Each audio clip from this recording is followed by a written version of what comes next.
Imagine the impact when everyone gets the right tool for the job. That's Odoo. Every app is designed to be easy to use, so employees spend less time learning the software and more time doing their jobs. Experience true speed, reduced data entry with Smart AI, and a fast UI. Check out Odoo at odoo.com. That's odoo.com.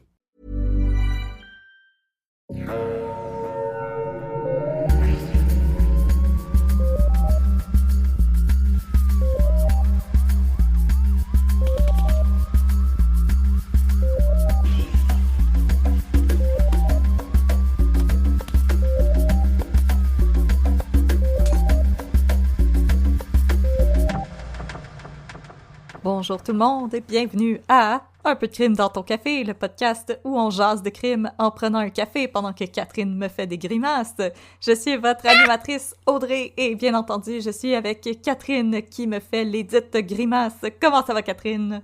Allô, ça va bien? On va essayer de mettre de la joie dans votre journée, même si je vais parler de quelque chose de terrible. Je sens que on va quand même essayer de rester dans la joie et l'allégresse, tout le monde ensemble. On est entre amis. De problème. Ouais, c'est ça. Je sais pas pourquoi je me suis entêtée à faire des cas aussi terribles, mais c'est terrible. C'est correct. Moi, de mon côté, je vous parle des bandits à cravate. Puis on peut rire d'eux autres autant que ça nous le tente. Je parle des bandits qui font du mal aux enfants. Oh, c'est moins le fun, ça. C'est bien moins le fun. Fait que là, pour rester dans la joie et l'allégresse, je vais vous recommander un café pour remettre un petit peu de chaleur dans votre cœur. Yeah! C'est quoi? Alors, le café que je vous recommande aujourd'hui, c'est le café Sortilège des torréfacteurs Lenoir et Lacroix que je me suis procuré chez Aroma, juste à côté de chez nous. Aroma? Aroma. C'est un café qui a des notes d'épices, de poivre et de chocolat. Alors, moi, ça m'avait beaucoup parlé quand j'ai vu ça sur les tablettes chez Aroma. Et je vous dirais, au niveau du goût, ça rappelle beaucoup le thé chai. Donc, c'est très épicé. C'est vraiment un café très goûteux. Je vous dirais qu'il n'est pas trop acide pour le matin non plus. Ça se prend assez bien. Et c'est impressionnant à quel point il sent le poivre quand vous le buvez. Alors, c'est agréable, ça. Moi, j'adore en plus ce genre d'odeur-là. Donc, moi, ça tombe en plein dans mes cordes. Donc, si vous aussi, vous aimez les odeurs peut-être un peu mentholées, cannelle, clou de girofle, ça va vraiment être dans vos cordes et je vous le recommande chaleureusement. Alors, je répète, c'est le café Sortilège des torréfacteurs Lenoir et Lacroix. Moi, comme je vous ai dit, je me suis procuré chez Aroma, mais j'imagine que ça doit être disponible en ligne et ailleurs, chez tous les bons... détaillants et les moins bons détaillants. C'est pas grave, on chaîne personne ici à un peu de crime. Même les mauvais détaillants, on les aime. Ils vont s'améliorer. Alors, Catherine, maintenant qu'on a notre café, dis-nous, de quoi parles-tu aujourd'hui? OK. Alors aujourd'hui, je vais... OK, c'est ça. Je sais pas c'est quoi, mais on a ce problème pour le répéter. Mais bon, la dernière fois, j'ai parlé de Cédrica Provencher. Là, après ça, je suis allée regarder les listes de suggestions de nos auditeuristes, tu sais. Et ma mère, ma vénérable mère, nous a suggéré plein de cas super intéressants dont on va parler un jour, comme l'incendie à Chapais, puis l'accident d'autobus qu'il y a eu à... Je m'en rappelle même pas c'est où. J'ai goût de dire les éboulements, mais ça devait pas être les éboulements. Ce serait bien trop tweet comme nom d'accident. En tout cas, fait qu'elle nous a recommandé beaucoup de choses, beaucoup de cas très intéressants sur lesquels on va se pencher dans le futur. Puis là, il y avait un nom que je savais pas trop c'était quoi. Puis là, la description que ma mère faisait de ce cas-là a vraiment piqué ma curiosité. Alors, aujourd'hui, je vais vous parler du meurtre d'Alexandre Livernoche. On va commencer avec un très gros trigger warning. C'est un cas où quelqu'un a tué un petit garçon. Et il y a des mentions d'agression sexuelle. C'est pas mal épouvantable comme cas. C'est vraiment élevé. Mais inquiétez-vous pas. Épisode corsé. Oui, mais c'est un épisode corsé, mais le cas est pas seulement... Ben comme... J'allais dire, le cas est pas intéressant parce que c'est de la pédophilie, mais c'est pas parce que c'est un truc de pédophilie que c'est intéressant. Parce que c'est pas ça que je veux dire, mais il y a aussi quelque chose d'autre qui est arrivé dans ce procès-là qui touche à la sphère politique, qui est très intéressant, à mon avis. Fait que, en tout cas, c'est un cas où ça va un petit peu partout. On va pas juste parler d'agressions faites sur des enfants, parce que j'aurais pas le cœur pour faire ça. Non, on va moi parler non un plus. petit peu, fait qu'on vous avertit. C'est ça, je vous avertis de ça. Pour faire cette recherche, je suis allée lire plein de journaux J'aime surtout la presse, moi, quand je lis sur la BNQ. Et comment je fonctionne, j'en ai déjà parlé. Moi, je vais lire les cas en ordre chronologique. Fait que j'ai commencé le jour de la disparition d'Alexandre Livernoche, puis j'ai retracé jusqu'à la fin du procès, 1 an et quelques plus tard. Presque 1 an plus tard, pardon. Donc voilà, je voudrais remercier les articles de la presse. Non, mais mes sources, c'est les articles de la presse qui sont disponibles sur le site de la BNQ.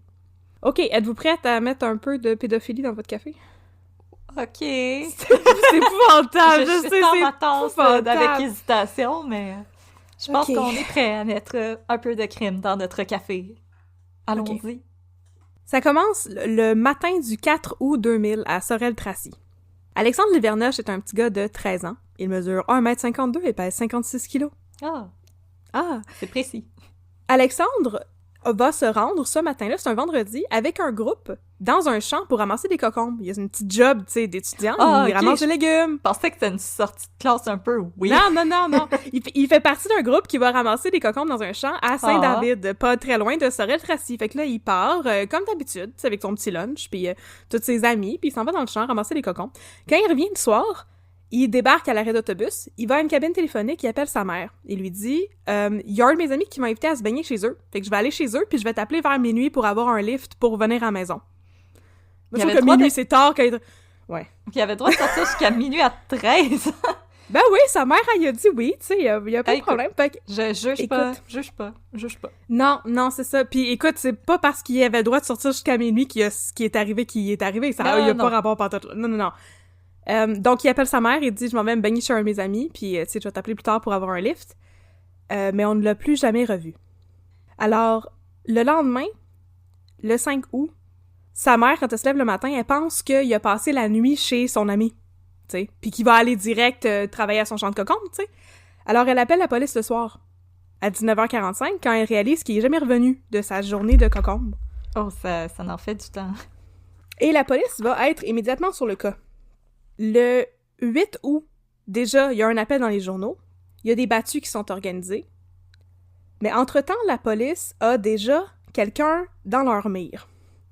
Parce qu'il y a une personne qui appartient au groupe de collectionneurs de cocombes qui est la dernière personne à avoir vu Alexandre Livernoche vivant. C'est un jeune homme qui s'appelle Mario Bastien, il a 29 ans. Il est descendu au même arrêt que Alexandre Livernoche, et c'est lui qui l'a invité à aller chez eux se baigner dans sa piscine.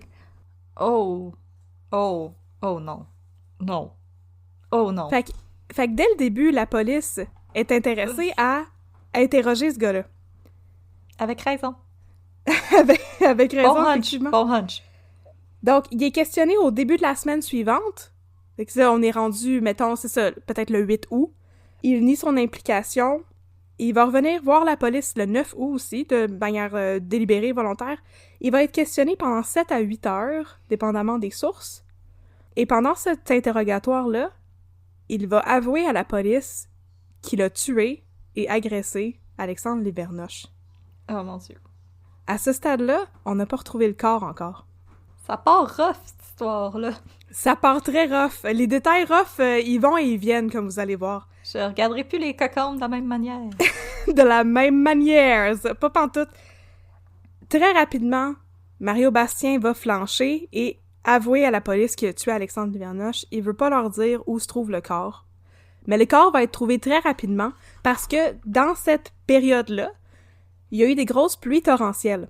Et là, le 9 août, c'est que ça fait 4 jours qu'il est disparu, 5 jours, il y a 2 employés de la firme de construction Davis Construction qui entrent pour leur corps de travail et qui découvrent un corps à moitié enseveli dans une carrière.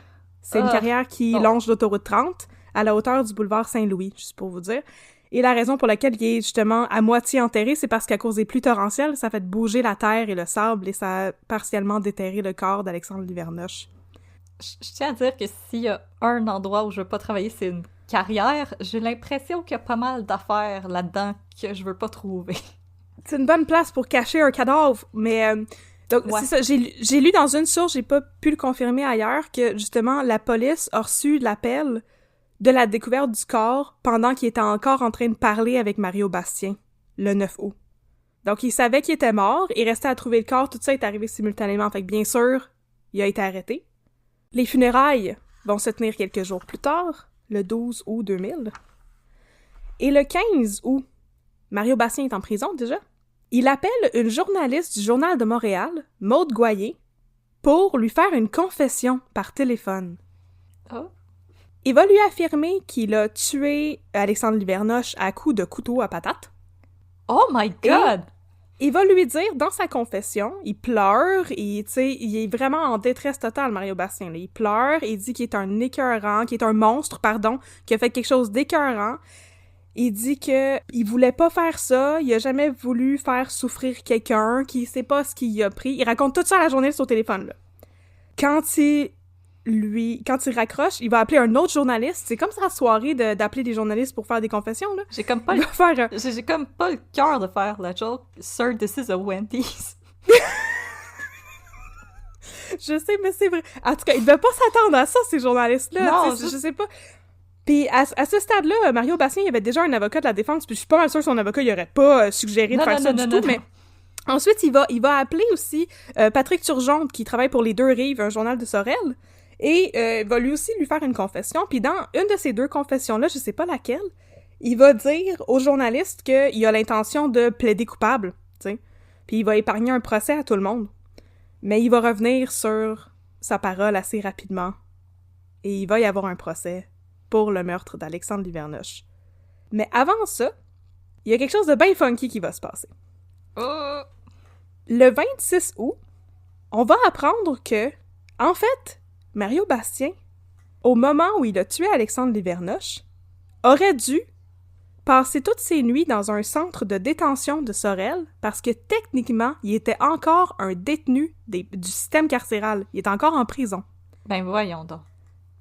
Il avait été condamné le 21 janvier 2000 à 12 mois de pénitencier pour plusieurs chefs d'accusation différents, dont des vols par effraction. Et c'est des délits qui étaient considérés comme moins graves et pas nécessairement des délits violents. C'est surtout des vols, puis des entrées par effraction, puis des affaires comme ça. Des délits mineurs. Des délits mineurs. Oui. Introduction par effraction, vol, méfait, complot et menace. Donc, il est condamné à 12 mois de prison, plus 10 mois supplémentaires pour d'autres crimes qui avaient été commis, mais encore là, c'était des délits mineurs. Et là, depuis le 21 mars, il bénéficiait de ce qu'il appelle une absence temporaire. Ça veut dire que le tiers de sa peine était déjà passé, puis là, il avait le droit d'être comme libéré sous condition, mais pas vraiment officiellement libéré sous condition. OK. Il était censé avoir des conditions de libération fermes, genre aller passer toutes ses nuits dans un centre de détention, tu sais. Et là, il avait été rencontré par la Commission québécoise de libération conditionnelle. Mais l'affaire, c'est que il manquait des documents dans l'évaluation de son dossier. Puis là, la Commission québécoise des libérations conditionnelles a dit « OK, on va y donner cette absence temporaire de prison en attendant de trouver les documents puis de pouvoir évaluer le dossier. » Puis ils ont jamais trouvé les documents pour évaluer son dossier. What? Attends, quoi? OK, mais dans le cas de Claude Robinson, les documents qui manquaient, c'était juste pour manquer qu'il y a du monde qui avait mis de l'argent dans leur poche, là. Ici, on parle de quelqu'un qui est comme pas un enfant de cœur, là. Puis nous, on est comme, il manque des dossiers, fait que tu peux t'en aller en attendant qu'on les trouve. Ben, regarde, tu peux t'en aller en attendant qu'on les trouve parce que, ce qui est sorti, là, c'est que, tu sais, là, ils ont dit, OK, ben, tu peux être sorti en attendant qu'on trouve les papiers, mais il faut que tu te rapportes au centre et tout. Là, sa mesure d'absence, qui était censée être temporaire à la base, a été prolongée le 4 juillet, donc un mois avant le meurtre d'Alexandre Livernoche, parce que les prisons étaient surpeuplées. Fait qu'il y a trop de monde en prison, fait qu'on va arrêter du monde, mais on peut pas les garder en prison, fait qu'on va juste les libérer. Leur donner une tape sur les doigts puis leur demander de pas faire d'autres croches-tudes. Oui, exactement. Là, cette histoire-là d'absence temporaire, c'est une mesure qui existait déjà et qui était utilisée de plus en plus parce que justement les prisons étaient surpeuplées. À cause de ça, les journalistes commencent à fouiller dans cette question-là de « Mon Dieu, c'est donc bien intense de libérer du monde aussi rapidement que ça quand ils ont été condamnés pour des délits graves, tu sais. » Et là, il y a un nouveau scandale qui sort quand il y a un mémo qui est déniché. C'est un mémo qui avait été envoyé par le DG des services correctionnels à tous les directeurs d'établissements carcéraux. Et dans son mémo, le DG leur disait qu'il y avait un nouvel objectif dans leur cadre de leur travail. Ils devaient atteindre un taux de libération avant terme de 83% pour les détenus purgeant une peine de moins de 6 mois et 60% pour les détenus aux sentences plus longues, dans le but de désengorger le système carcéral. Fait qu'on va condamner du monde, mais on va les faire sortir de prison super vite parce qu'on a plus de place pour les loger. Écoute, je suis toute pour la réforme carcérale, mais là, j'ai l'impression qu'on se prend pas comme il faut, là. Ça sonne un peu lax comme méthodologie, là. Écoute, c'est très lax comme méthodologie, puis il y a beaucoup de monde qui se sont mis à questionner ça parce qu'il est sorti aussi que pendant qu'il était en prison, Mario Bastien, il a pas fait beaucoup de prison, il a fait genre 2-3 mois, là, tu sais. Pendant qu'il était en prison, il y a eu 81 manquements disciplinaires. Il était pas un très bon candidat pour la libération conditionnelle avant terme ou l'absence temporaire, là. Absolument T'sais? pas. Absolument pas. 81 manquements. Fait que je vous avais dit que c'est pas juste une question de pédophilie. Là, ça va partir un gros scandale politique où, justement, il y a des gens comme Mario Dumont, qui était le leader de l'ADQ dans le temps. Oh! Rip l'ADQ. Fait que là, tout le monde va se mettre à, tu sais, prendre la parole sur la place publique pour dire, ben voyons donc, ça n'a pas de sens que quelque chose comme ça ait pu arriver. C'est à cause de l'ingérence du système carcéral. Mario Dumont va blâmer directement le gouvernement de Lucien Bouchard pour la mort d'Alexandre Livernoche. Sous prétexte de respecter les enveloppes budgétaires, ils ont mis la sécurité de la population à risque. Oh mon Dieu, c'était Lucien Bouchard. C'est Lucien Bouchard. Fait que là, le 12 septembre, on va faire la petite parenthèse politique avant. Le 12 septembre, le ministre de la Sécurité publique, Serge Ménard, dit qu'il veut lancer une enquête sur les conditions de libération de Mario Bastien. Et aussi sur, justement, ce programme-là de l'absence temporaire. Parce que c'est un programme qui était implémenté depuis longtemps et qui avait déjà subi des critiques dans la sphère publique. Fait que là, OK, tu sais, à cause des pressions politiques, on va faire une commission d'enquête là-dessus. Mais là, la commission, elle serait présidée par un fonctionnaire qui s'appelle Jacques Hébert. Et rapidement, la compétence de M. Hébert à diriger cette commission d'enquête est remise en cause parce que Jacques Hébert, pendant 2 ans de temps, de 96 à 98, il était le responsable des libérations conditionnelles à la prison de Bordeaux. C'est peut-être pas la bonne personne à qui demander de dealer avec cette commission d'enquête-là. Peut-être pas, non? Non, peut-être pas, effectivement. OK, mais pour te citer, il y a une couple de claques qui se sont perdues, là. Oui, effectivement, il y a beaucoup de claques qui se sont perdues, et bon... Et là, à travers tout ce scandale, avant même qu'il y ait le temps de vraiment mettre sur pied une commission d'enquête qui est menée par quelqu'un qui n'est pas en conflit d'intérêt total avec cette cause, la Commission québécoise de libération conditionnelle dépose un plan d'action devant l'Assemblée nationale, ce qui est toujours la bonne chose à faire. On a un plan! On a un plan. Notre plan, c'est on va remplacer le programme d'absence temporaire, qui est comme la raison pour laquelle Mario Bastien était sorti de prison puis qu'il se rapportait plus à personne après 1/9 de sa peine, malgré ses 81 manquements disciplinaires. Tu sais, c'est vrai que ça nous fait mal paraître, cette histoire-là. Il a été en prison 3 mois. On s'entend, c'est comme 90 jours, plus ou moins. S'il y a eu 81 manquements, c'est à peu près 1 manquement par jour. Ouais. C'est immense. C'est inacceptable. Ben oui, mais on n'a plus de place pour les loger. Qu'est-ce que tu veux qu'on fasse? Il faut qu'on les libère dans la population. Oui, mais peut-être pas lui. Non, peut-être. Mais qu'est-ce que tu voulais qu'il fasse, la Commission québécoise de libération conditionnelle? Il n'y avait pas son dossier, fait qu'ils ont dit, ben on va vous retrouver on va vous reparler quand on va trouver votre dossier, mais ils l'ont jamais trouvé. Ben déjà... Je comprends pas pourquoi tu critiques ce principe-là. C'est très logique, toute cette chaîne de décision-là. Je m'excuse, je sais, je peux pas critiquer ce que je connais pas. Sorry. Je vais arrêter, là. Et ce que la Commission québécoise de libération conditionnelle propose de faire, c'est de remplacer le programme d'absence temporaire par ce qui s'appelle une semi-liberté. Ce qui sonne comme la même affaire. Ouais. Je veux dire, l'absence temporaire, le principe, c'est qu'il était censé, Mario Bastien, se rapporter à un centre de détention puis dormir là le soir. C'est juste qu'il le faisait pas parce que éventuellement, même ce système-là était rendu tellement saturé qu'il y avait plus de place pour le loger. Fait qu'il y avait absolument plus du tout d'oversight. Mais je veux dire, la semi-liberté, ça sonne comme la même maudite affaire, non? Ben, je pense que c'est pas mal la même chose il faut que tu te rapportes à un centre, mais des fois, c'est qu'il faut que tu y ailles juste comme la fin de semaine au lieu de à tous les soirs ou... Ouais. En tout cas. Mais ça se peut-tu que tu fasses pas ça si, on va dire, t'as eu des manquements disciplinaires pendant que t'étais en prison? Je veux dire, s'il faut que tu reviennes t'es le un soir... violent offender? Y a-tu de la place qui est magiquement apparue pendant la journée? Je comprends pas. Je sais pas, on dirait comme Une garderie de prisonniers. J'aime pas ça. En tout cas, j'aime pas ça, ce principe-là. Fait que, éventuellement, il va y avoir une vraie commission d'enquête qui va être mise sur pied. Ah! Cette commission va être dirigée par Claude Corbeau. Et le jugement va être rendu le 10 mai 2001, donc l'année suivante. C'est un jugement de 400 pages qui va décrier justement la manière dont les prisons sont gérées. On devrait peut-être pas libérer le monde après un 6e, ou dans le cas de Mario Bastien, un 9e de leur peine. C'est peut-être un peu excessif. Et les recommandations de cette commission d'enquête, c'est de miser à la place sur la formation des policiers et sur la centralisation de l'information. Parce que je veux dire, si toute ton information sur le système carcéral est centralisée quelque part, tu peux le savoir, ça fait combien de temps que la personne est là. T'as pas besoin de cafouiller, puis de chercher des dossiers, puis après ça, de dire que tu vas aller rencontrer des détenus pour leur commission de libération conditionnelle, puis plus jamais les retrouver parce que t'es as perdus à travers les mailles du filet. Ben voyons donc. C'est en effet très logique. Mettez tous vos dossiers dans la même boîte, là, ça devrait bien aller. Ouais, mettez tous vos dossiers dans la même boîte.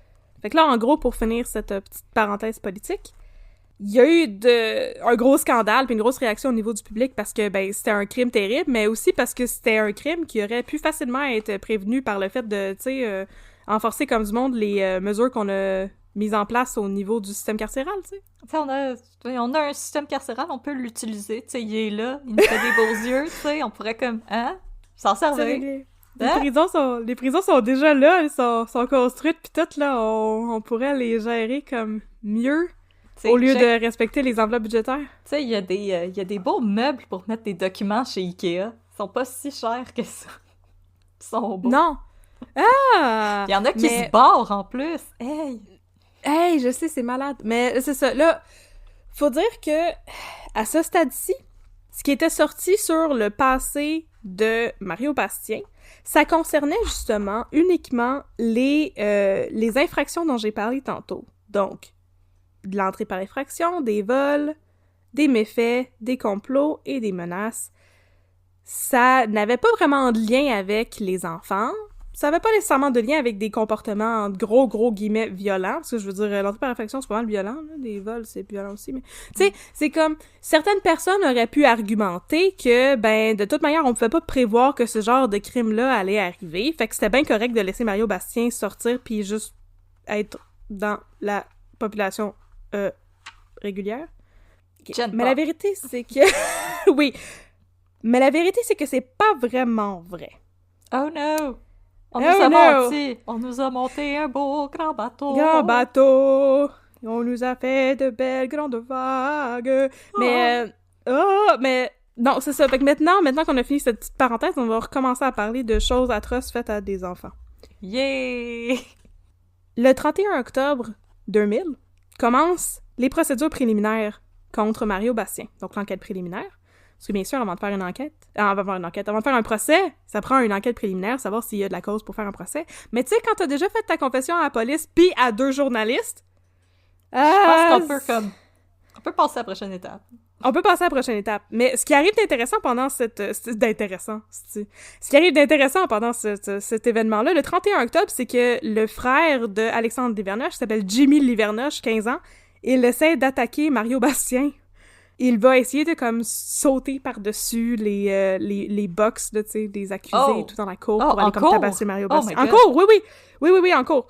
Et là, pendant les procédures préliminaires, il y a beaucoup de témoins qui comparaissent, puis il y a beaucoup d'éléments de preuve qui sont apportés, mais le tout fait l'objet d'une ordonnance de non-publication, fait que ça va prendre beaucoup de temps avant qu'on ait des nouvelles de ça. Ce qu'on va apprendre entre-temps, tu sais, avant que le procès commence en 2001, c'est que le 26 janvier 2001, Sylvie Girard, qui est la mère d'Alexandre Livernoche, et ses 2 fils, qui s'appellent Sylvain et Jimmy, celui qui a essayé d'attaquer Mario Bastien, les 3 vont intenter une poursuite de 900 000 $ contre la Commission québécoise de libération conditionnelle et le gouvernement du Québec. Avec raison. Avec raison, effectivement. Là, on essaie de trouver une place où le procès de Mario Bastien pourrait se dérouler, parce qu'à ce stade-ci, l'histoire, elle est extrêmement médiatisée. C'est le genre de choses qui est un petit peu, tu sais, tombé dans l'oubli aujourd'hui, là. Je veux dire, on n'en a pas parlé autant que Cédrica Provencher, puisque justement, il n'y a pas eu un aussi gros mystère. C'est plus un aussi gros scandale politique et tout, là. Donc, à ce moment-là, il y en a trop été question dans les journaux, publiquement, et donc on cherche un endroit pour tenir son procès. Son procès va se subir hors de la région de Sorel-Tracy, juste pour pouvoir avoir un jury qui va justement être un petit peu plus impartial. Le procès va commencer le 22 mai 2001. Il va y avoir une fouille rigoureuse qui est faite de tous les gens qui veulent assister au procès, because Jimmy Livernoche qui essaie d'attaquer Mario Bastien, you know? Ouais, ok, ouais. Et au procès vont sortir les premiers détails épouvantables. Ok. Trigger warning, détails épouvantables. Drapeau rouge. Alexandre Livernoche avait été agressé sexuellement avant de mourir. Il a été retrouvé en caleçon. Il avait une corde autour du cou. Oh non, non, non. Il a été étranglé et ensuite poignardé avec un couteau à patate, comme avait dit Mario Bastien dans sa confession à Maude Goyer. Oh mon Dieu, non. On apprend aussi que Mario Bastien aurait séquestré Alexandre Livernoche pendant une certaine période avant de le tuer. Donc tout ça, c'est pas arrivé instantanément. Il l'a gardé pendant une certaine période de temps, mais il est mort, il a été étranglé comme dans la même nuit. Ok. Mais avant ça, il l'avait gardé il avait séquestré, il l'a gardé en captivité. On apprend aussi que Mario Bastien s'est présenté chez Madame Sylvie Girard, la mère d'Alexandre, le lendemain de sa disparition. Et c'est lui qui aurait annoncé la disparition et qui aurait proposé d'organiser des recherches et des battues pour retrouver Alexandre Livernoche. Mais pour... Hein? Comment tu... Oui. Il s'est présenté là-bas, puis il a dit qu'il était un ami d'Alexandre Livernoche dans son groupe de ramasseurs de cocombes. Qui s'est pas présenté au travail. Non, il s'est pas présenté au travail. On pourrait organiser des recherches pour le retrouver, mais c'est lui qui l'avait tué pendant la nuit. Je suis mal à l'aise. Fait que c'est pour essayer de, comme, éloigner les soupçons? On le sait pas. Des remords? Probablement les deux, peut-être les deux, parce qu'on a vu dans ses différentes confessions, on peut pas présumer ses motifs, mais on a vu dans ses différentes confessions juste le fait qu'il a appelé les journalistes pour en parler, puis qu'il s'est lui-même qualifié de monstre, qu'il y avait effectivement des problèmes, des enjeux de santé mentale, puis peut-être des remords par rapport à ce qu'il avait fait. On sait que la défense qu'il utilise pendant son procès, celle de son avocat de la défense qui s'appelle Maître Éric Nadeau. Ah! Comme Éric Bruno, mais pas pareil. Je pensais que t'allais aimer ça. Vraiment pas. Ah, mais j'allais dire, il me semble que ça sonne comme un nom dans District 31, ça. Yeah! C'est Maître Éric Bruno Nadeau. Alors...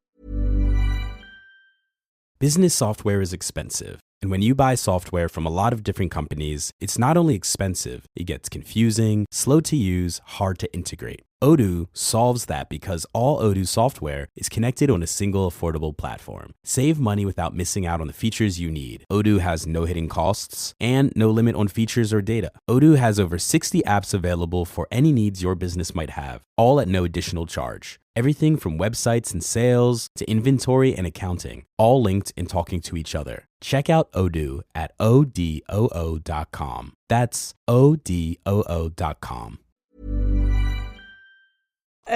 Sa défense, ça va être celle de l'aliénation mentale. Et je pensais pas qu'il était un terme qu'on utilise encore aujourd'hui. Je pense que oui, mais c'est assez difficile à prouver, par exemple. C'est pas... Les avocats, d'habitude, évitent, me semble, de go down that road. C'est plus populaire aux États-Unis, mais... Ouais. Parce que l'affaire, c'est que dans ce cas-là, c'est très évident que c'est lui qui l'a fait. Fait que la question...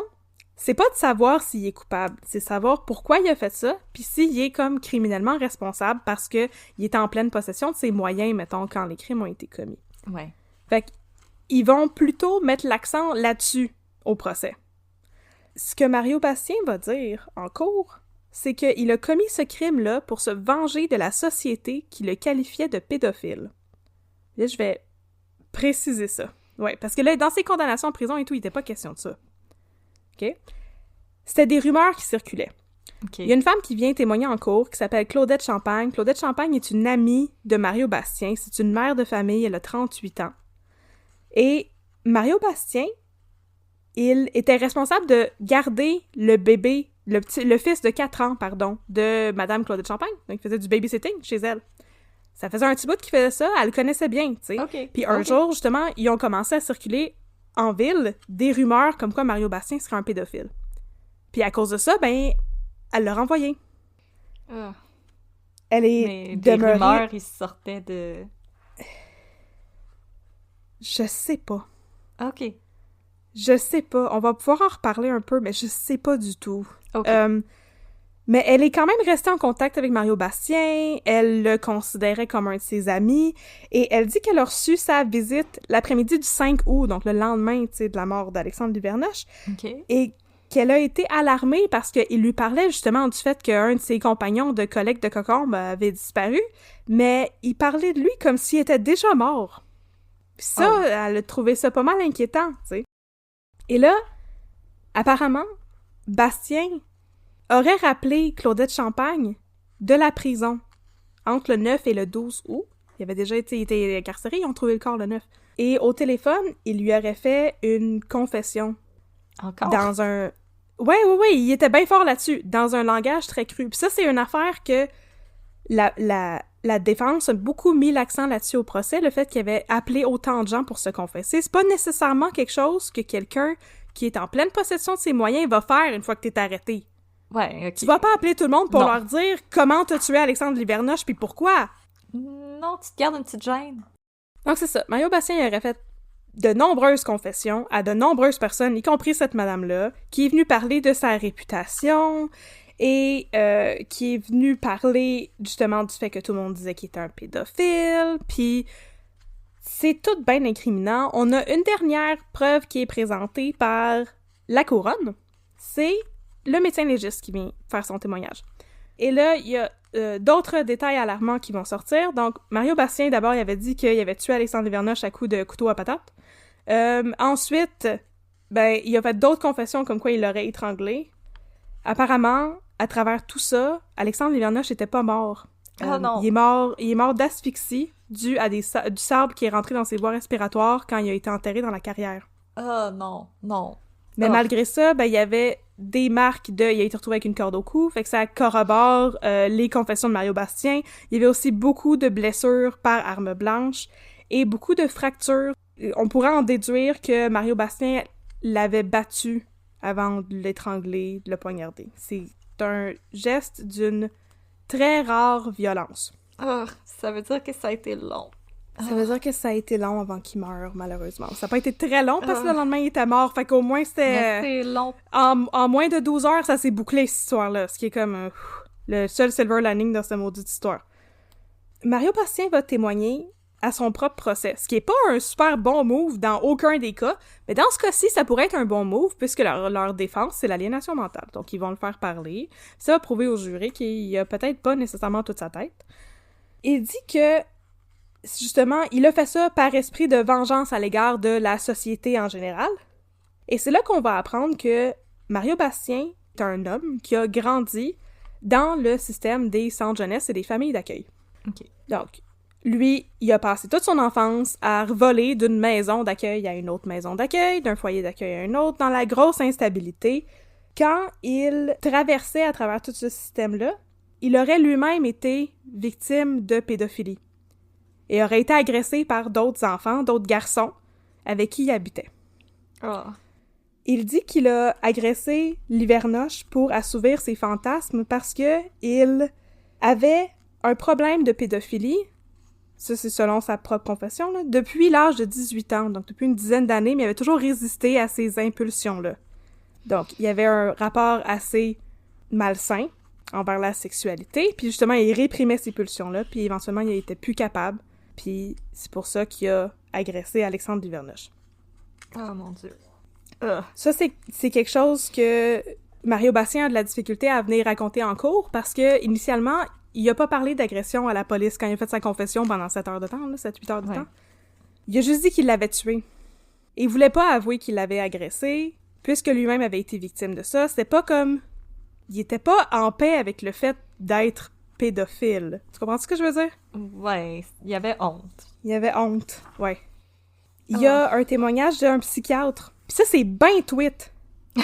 C'est vraiment weird. Parce que le psychiatre vient en cours et vient dire qu'il a interrogé Mario Bastien à de nombreuses reprises et qu'il n'a décelé aucun signe de psychose chez lui.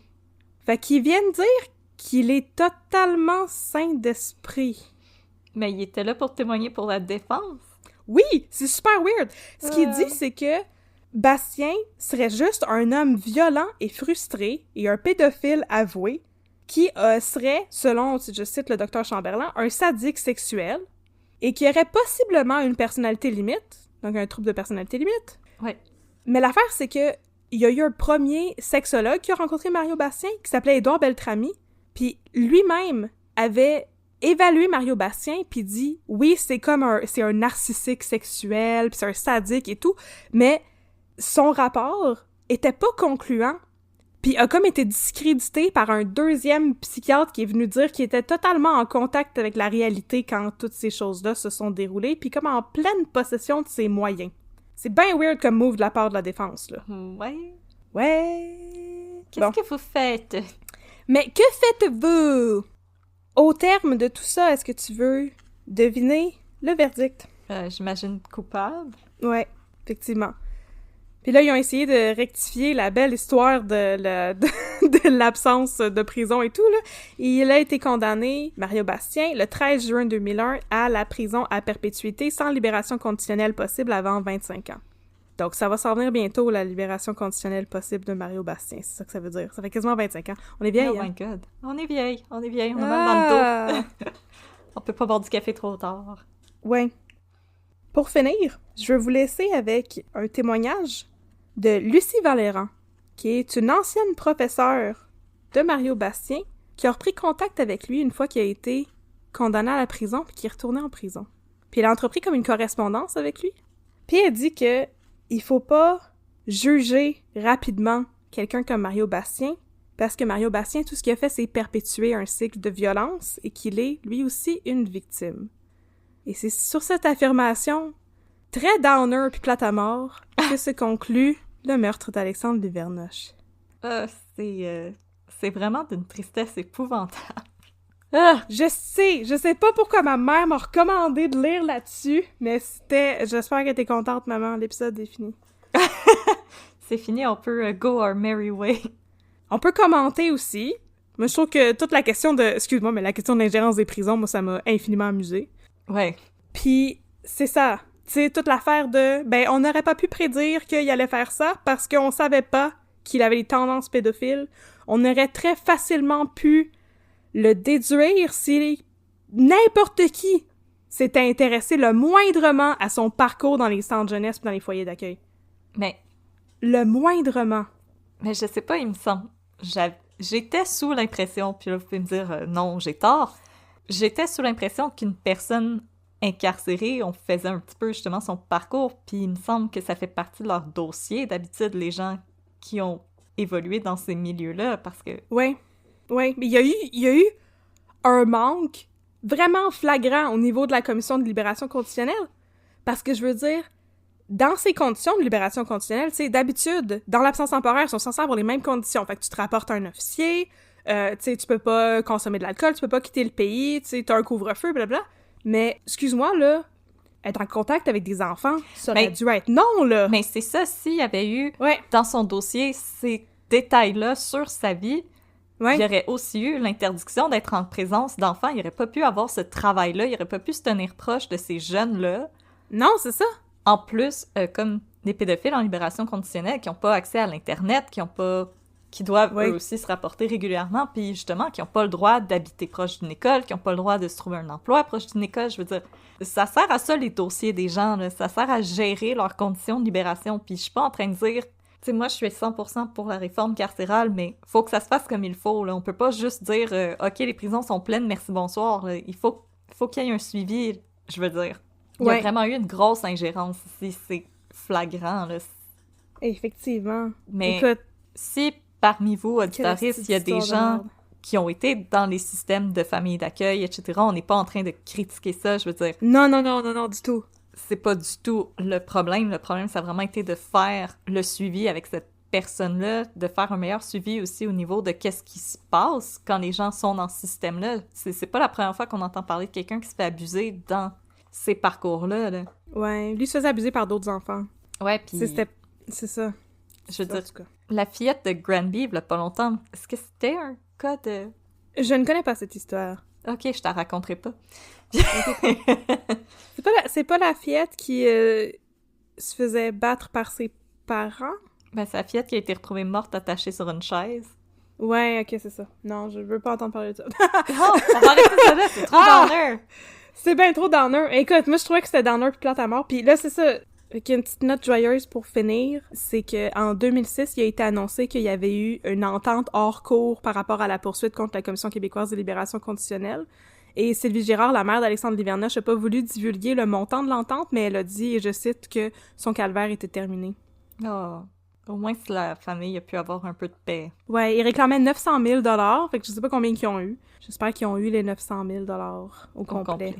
On leur souhaite ça. Puis que, contrairement à Claude Robinson, ils vont pas devoir se battre pendant des années pour avoir 2 piastres. Non, gars, ça a juste pris 5 ans, ça, c'était en 2006. Ouais. Ça a juste pris 5 ans avant qu'ils réussissent à avoir de l'argent, mais apparemment, ils l'ont eu. Puis s'il y a eu une entente hors cours, c'est justement parce que le système carcéral a comme reconnu sa culpabilité là-dedans. Et tu dis comme, OK, fine, là, je l'avoue, là ça, puis merci, bonsoir. Mm-hmm.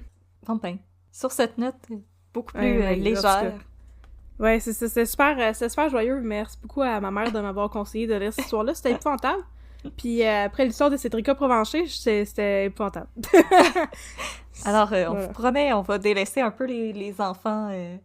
les enfants perdus qui tout seuls courent dans les rues. J'en ai d'autres dont je voudrais vous parler, mais on va faire des cas plus légers en attendant que je vous parle de Freddy Villanueva. On va espacer avant de parler de Caroline qui neige à Brooklyn. Oui, aussi, oui.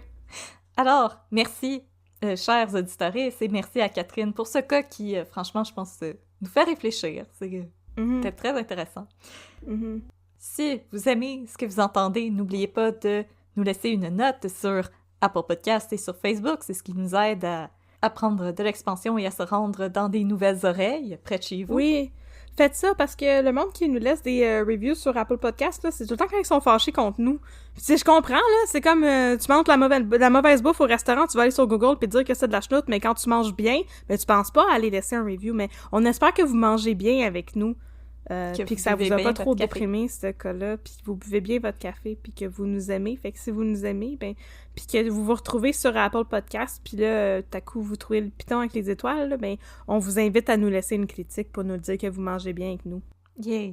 Fait que... Yeah! Et sinon, on vous invite à nous suivre sur Facebook, @unpeaudecrime, et sur Instagram, @unpeaudecrime dans ton café. Sinon, on a aussi une boutique Etsy, donc... etsy.com/shop/un peu de crime. Ouais. T'es sûr c'est pas www.shop.etsy / Au pire, vous allez dans Google puis vous tapez Etsy un peu de crime, vous allez l'avoir. Yes, ou si vous allez sur notre page Facebook, c'est notre site web qui est affiché sur notre page Facebook. Hey, c'est brillant, c'est parce qu'on a pas de vrai site web. C'est qu'on est bonne. Dans notre bio aussi, sur Instagram, c'est un lien vers la boutique Etsy. Alors, on a tout pensé à ça. Là. On commence à être bonne en technologie, là, malgré notre âge. Hey, c'est dur de revenir de ma déprime. Je suis encore déprimée. Veux-tu me parler de Gertrude Van Boom un peu? Ben, regarde, c'est mon nom présentement sur Zoom. J'ai mis ça justement pour te faire rire. C'est vrai! Gertrude Van Boom! Allô! Hello! Cool! Alors, sinon aussi, n'oubliez pas, vous pouvez toujours nous écrire si, comme la mère de Catherine, vous aimeriez nous suggérer des cas downer à mort super trash metal. Alors, c'est le unpeudecrime@gmail.com. On se fait toujours un plaisir de vous répondre et de vous lire. Ça nous fait toujours très chaud au cœur. Oui. Et sinon, on vous dit à dans 2 semaines pour une nouvelle histoire de crime et de café. Et pour ceux elles que ça intéresse, nous allons nous transporter dans le monde alternatif du Grand Montréal. Et je vous promets qu'on a choisi une histoire de District 31 qui va mettre un petit peu de joie dans votre cœur parce que ça me semble qu'il fallait qu'on finisse sur une bonne note. Alors, à la semaine prochaine pour ceux elles qui ne veulent pas écouter les 2 minutes de Babine. Et pour les autres, ben les v'là, c'est les 2 minutes de Babine. Les 2 minutes de Babine.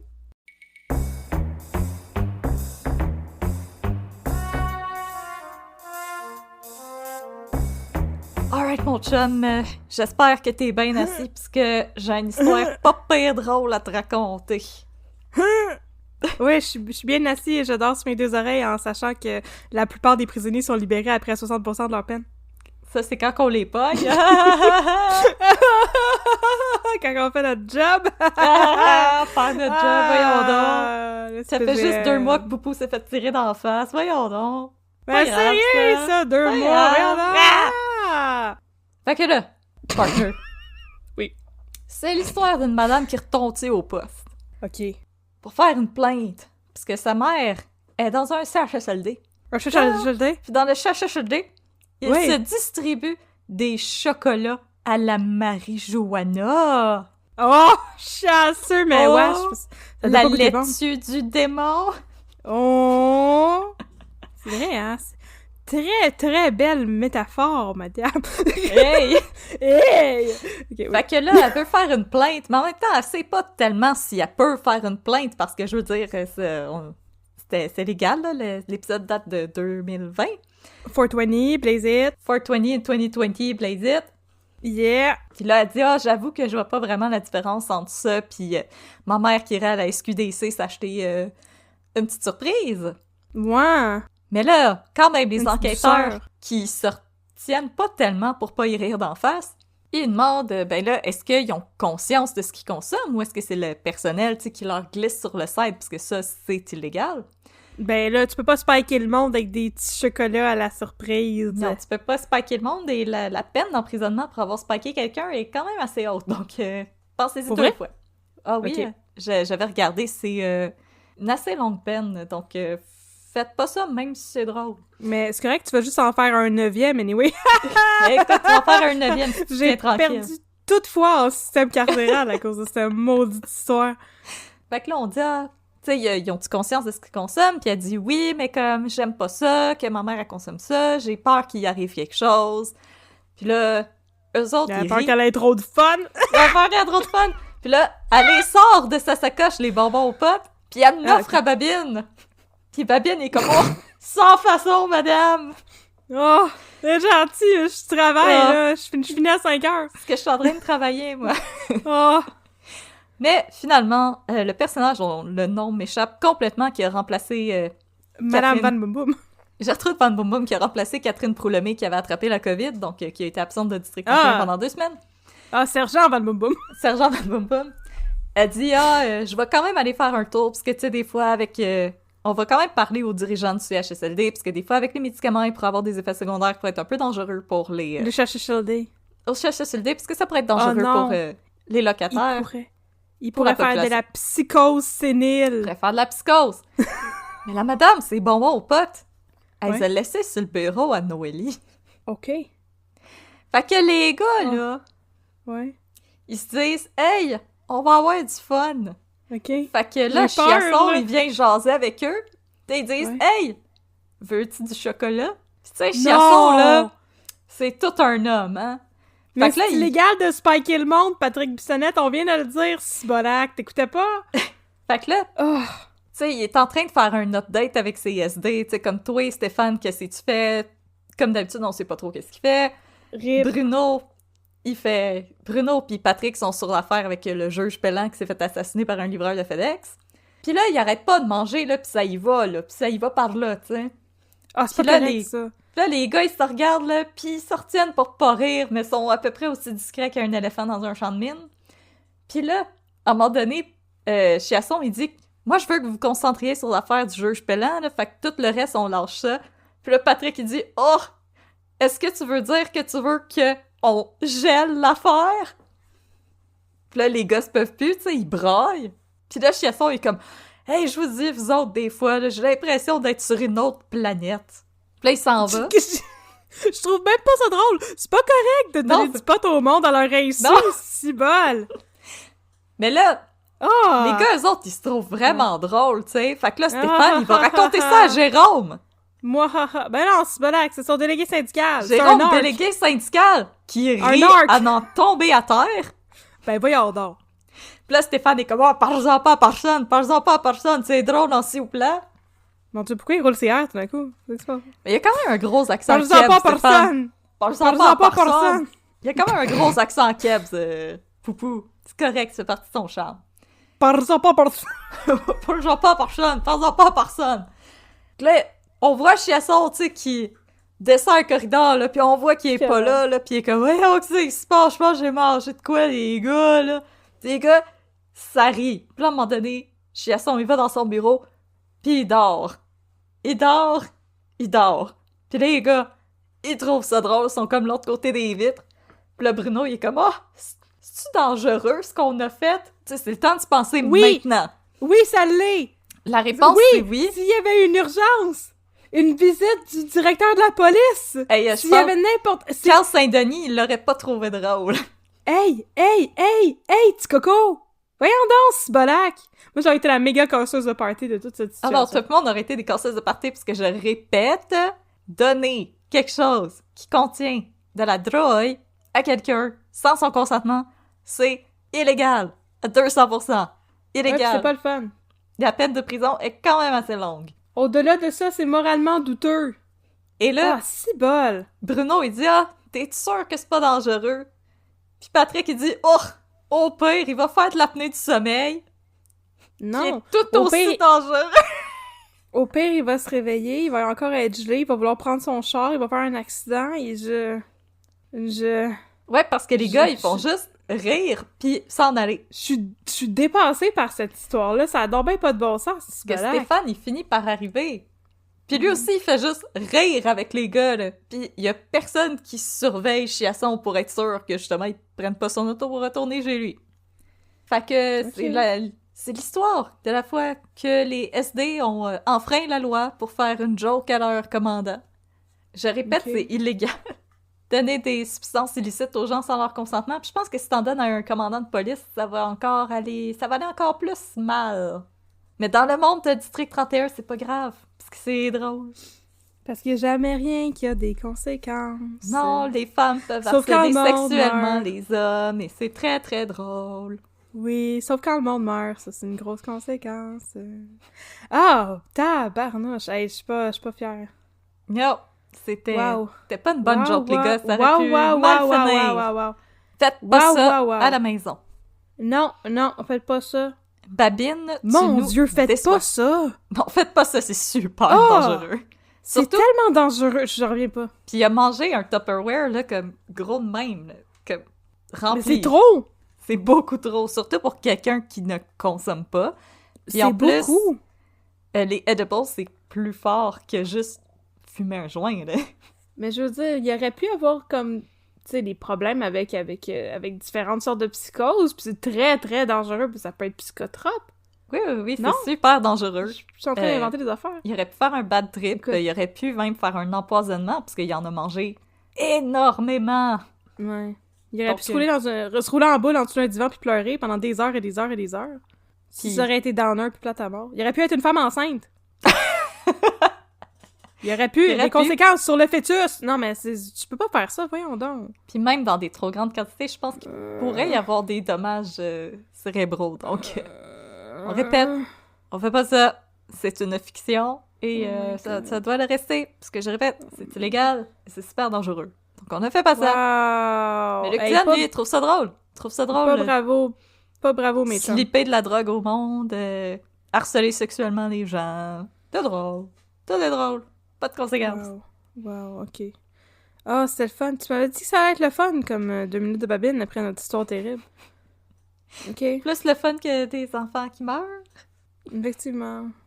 On a arrêté de parler des enfants qui meurent, là. On va parler d'autres affaires les prochaines semaines, c'est promis. C'est promis. On lâche les enfants qui meurent, puis on va revenir on the right track. Avec des enfants qui meurent pas. Avec des enfants qui meurent pas, avec des enfants qui sont heureux. Oh! Avec Et Gertrude épanouis. Van Boom Boom, grande criminelle internationale. Oh! Gertrude Van Boom Boom! Ah, c'est donc bien beau. Alors, Bon. C'était merci, ça. mon chum. c'était ça, partner. Oui. Yes, sir, partner. Fais attention à ce que tu mets dans ta bouche au District 31. Je vais aller mettre un petit peu de vodka dans le café à Patrick Bissonnette, me venger de ça. Excellent. C'est légal, ça, mettre de l'alcool dans le café du monde sans qu'il sache? Je pense Non. que oui. Non! Non, moi, je dis non! Ok, c'est correct, d'abord. Écrivez-nous un peu de crime@gmail.com Non. si les gars. Tu peux pas mettre des choses dans la bouffe des gens sans qu'ils sachent! En général! Ok, parfait. Que c'était ça. 10 On a pris partner. une belle leçon aujourd'hui. Ouais, Hey, 10-4, mon chum. Ouais. 10-4, Ouais, 10-4, on mon apprend chum. des choses aujourd'hui. Yes, sir. Ouais. Soyez responsables Ouais. de vous et de vos amis. À la prochaine, les partners. À la prochaine, les chums.